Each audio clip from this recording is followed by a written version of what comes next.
Yo, what's up guys? We are back again with a new video. I hope you guys enjoy. Today, we are doing War Talk episode number 7. I'm so sorry for the last 2 episodes. I wasn't able to do them because we were at Sydney. We are back from Sydney. Sydney was amazing. It was an amazing experience, especially for someone like me that's been in Queensland for most of his life. Only big trips. I've been to Samoa and all that sort of stuff with my wife. This was so amazing. Got to see Morgan Wallen live in concert. Amazing, man. The guy is such a freak. He's so good.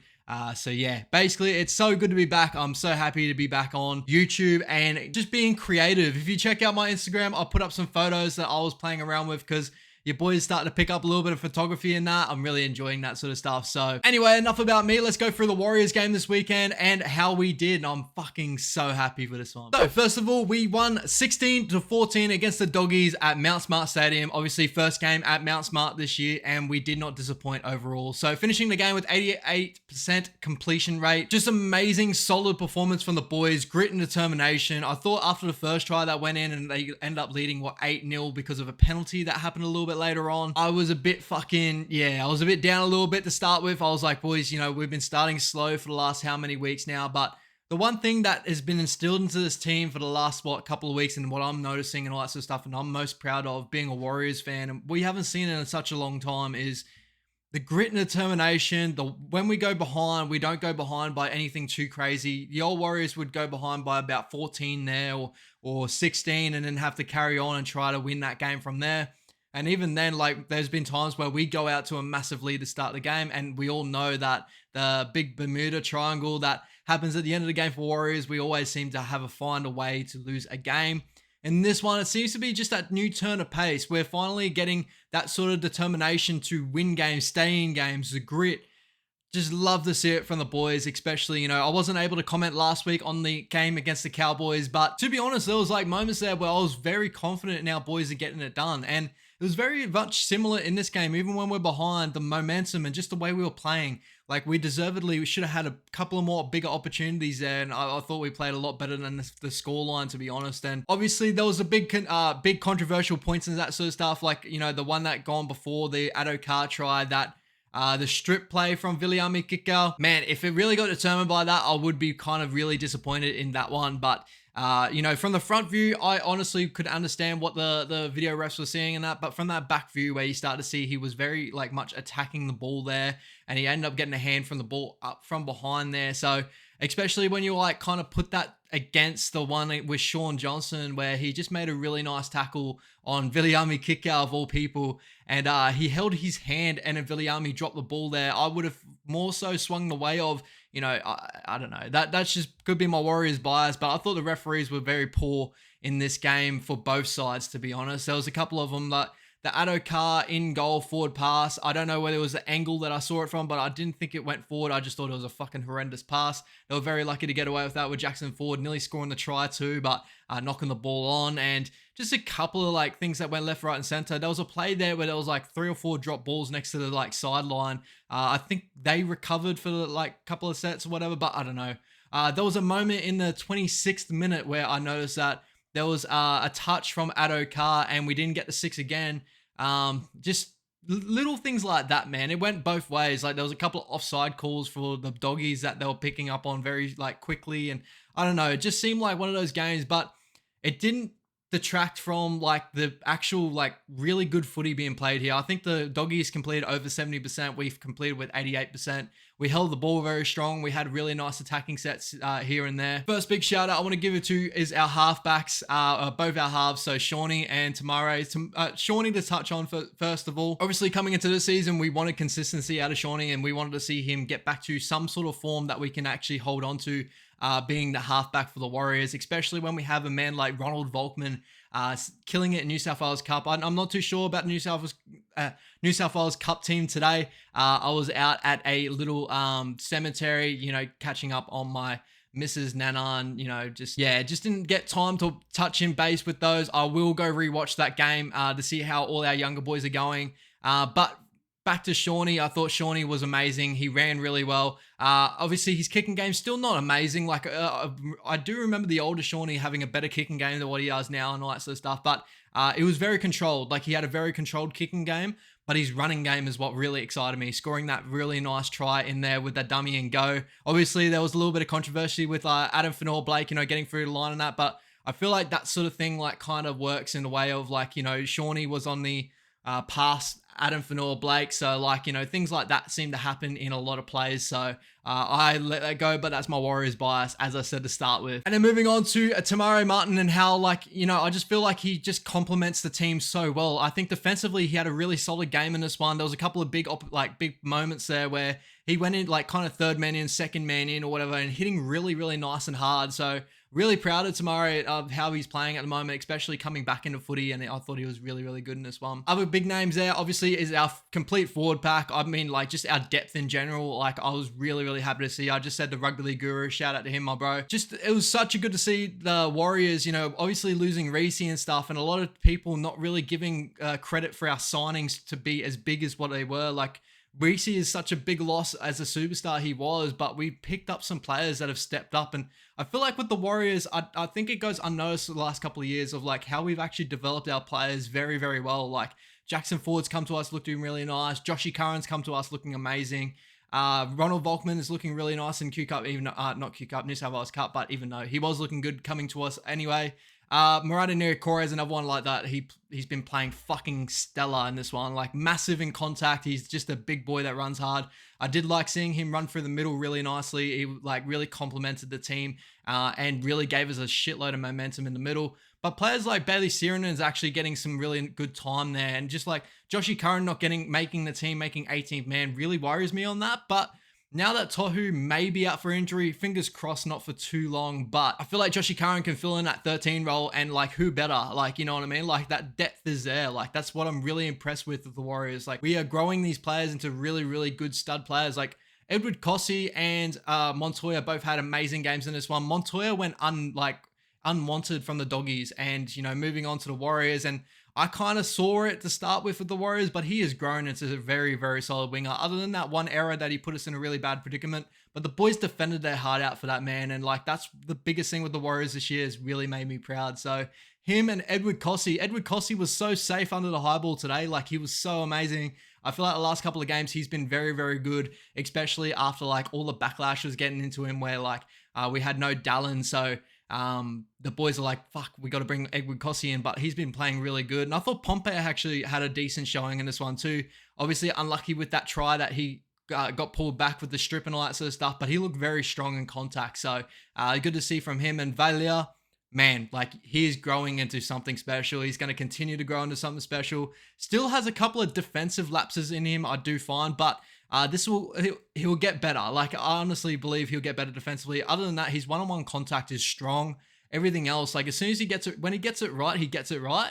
It's just sometimes when he gets it wrong, it's a very like, it's a crazy wrong. Like if that makes sense, like there always seems to be a try or something that comes off the back of it. But I thought the boys defended very, very well to pick up from paces that there was moments there where the Doggies were making runs through the middle and there was a lot of broken tackles and all that sort of stuff. But just the grit and determination just to get there and make those tackles. Even though we've missed that many tackles, we make more, you know what I mean? We're stopping a lot of big moments in the game, and that's really, really positive as a Warriors fan seeing this. So next thing I want to touch on too is the way we're using Jazz and Walker through the middle. So Jazzy Tavanga and Dylan Walker, when we bring them on, we bring them through the middle, just injects this whole new life into the forward pack. And just like the way the new football game is sort of going is these very like compact, small, like quick freaking forwards that just got really good footwork. And I see that from both these guys. And I feel like the attack looks very slick, especially coming from our forward pack there. You're going from like Tohu and AFB and all that sort of stuff that have really nice hands for front rowers.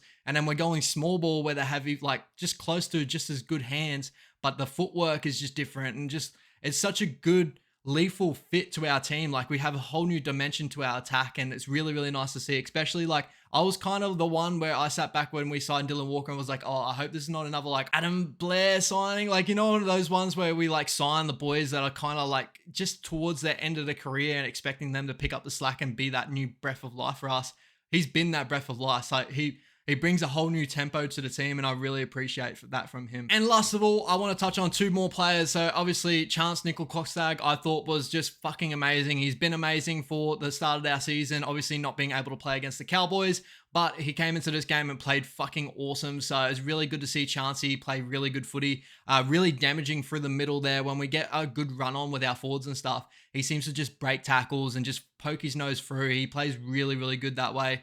As I said before, Bailey Sirenen looked really, really nice. Tom Ale looked really, really sick when he came on as well. Bunty Afoa did a whole lot of work in the middle there. Freddie Lussick is definitely one I want to touch on as well, other than my last player I'm going to be touching on. We all know who is going to be at the end here, but I thought Freddie Lussick had a really, really solid game here. Obviously, there was a couple of moments where he bit down in defense. He covered up a lot of our holes in that, and he also had a really nice kicking game out of half. Obviously, one of the big comments that was at my video a couple of weeks back was where they're having Freddie Lussick and Wade Egan there. I think we both agree, like, you know, we went the long way around it. I don't think Freddie Lussick's going to be this fucking like top 5 amazing hooker.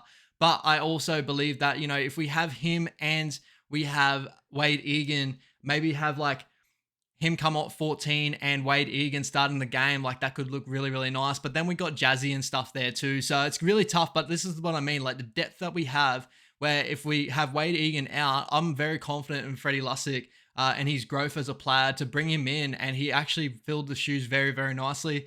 Was very different. Obviously, I feel like that Wade Egan's running game is just a bit different. He gets the boys like when there's like a little, he pokes his nose through, he finds little gaps in the holes and stuff. But I feel like Freddie's defense, his kicking game and his passing game's really, really slick. So it was just a whole new like breath of fresh air from the middle there too. And it's just like the whole thing, as I've been saying, for like is our depth. Like our depth is looking really, really nice lately. And the last player I want to touch on, and this goes like without saying with everyone like we've had here, Jackson Ford is just showing like this guy was not wanted from the Dragons, which like now blows my mind. But like before I could maybe understand. I'm not too sure. Like I never really saw too much from him out of the Dragon system. Like, you know, he's playing more like 13 front row and all that sort of stuff. And like, you know, he looks strong, but like, I just was like, oh, he's just another like one of those signings for us, like a Bailey Sirenen. Has potential, but I didn't think he was going to get to this sort of potential. He's like holding Curran back, and like now after seeing this many games, I see it. Like I understand. Like he just is so good to have there. He is fucking amazing, outstanding. Like defensive work. He saved a couple of tries in this one. The big one under the sticks there, where he got up and saved Reed Marnie's try and all that sort of stuff. Like he was fucking awesome in this game. And then like his running game is just like strong. Like he just seems to break tackles. He seems to get those arms free for those really freakish offloads too. Had just amazing moments in each game that I've watched him in, and I'm really keen to see him grow. You know, now with Tohu out and all that sort of stuff, maybe like Curran can get a bit more time there and see where like we look that way too. Obviously, I would love Tohu back as soon as possible, because Tohu's been our rock for how long now. He's fucking amazing. He played amazing in this one too, but just such good to see that our depth, like Jackson Ford, man, like, you know, that name, bro, like, he's going to be a really good second row for us for the future. Hopefully he doesn't get taken off us anytime soon and this sort of stuff. We lock him down pretty early, because the team we're growing with now is starting to really fill out. Like Tuapiki did a job last week and he played fucking awesome, and just the other players that are going to be stepping up here. And now that like we get a little bit, a couple of boys back, we got Mitch Barnett back, who's going to be playing more back up front again.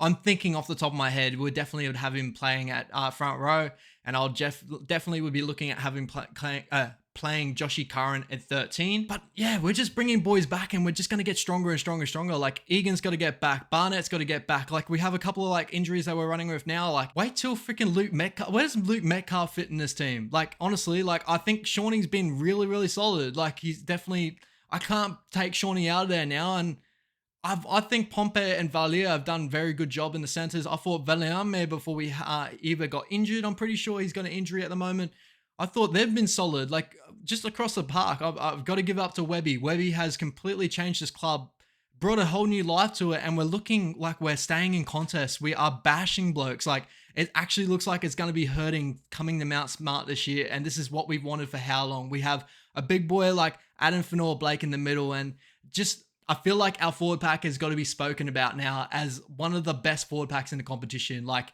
obviously, you know, the Broncos got a fucking stellar forward pack and like, you know, this and that everywhere else, but we're just about up there, bro. Like surely we're around top 5. Like, I honestly believe that. When our forwards get a roll on, I don't see too many teams stopping us. We make about 60 meters a run. We played really good through the middle here, and I felt like that was where our best attacking footy came off the back of, was through the middle. And we're just running through blokes. Like, yeah, just such good to see. And bro, I could talk about this forever, but I'll leave you guys with that one. Hopefully we get another Wire Talk episode before the game next week against the Sharkies. We got the Sharkies coming up next week. Hopefully we continue this momentum into this season. Unlucky to drop the game against the Roosters, but if it wasn't for that one where we had moments to win that game, there was just errors that stopped that, we'd be 4-0 right now. Like, we'd be in the talking with like the Broncos, and we've played hard teams. Like, I don't care what people say. Like, the Cowboys are a tough team to play, whether you play them now or before. Like, they're still a tough squad. They're still a really top squad. The Roosters are a top squad. The Knights currently right now are beating the Raiders 24-14 as I speak. We beat the Knights convincingly, and it was a full strength Knights team that we beat. And now the Doggies, who have been put into form, they beat the Storm like how many weeks ago? I know games are different and week by week it's all different and all that sort of stuff, but we are showing great signs, and I hope all our fans get above us and just continue it on. There you guys, hope you enjoyed the video so far today.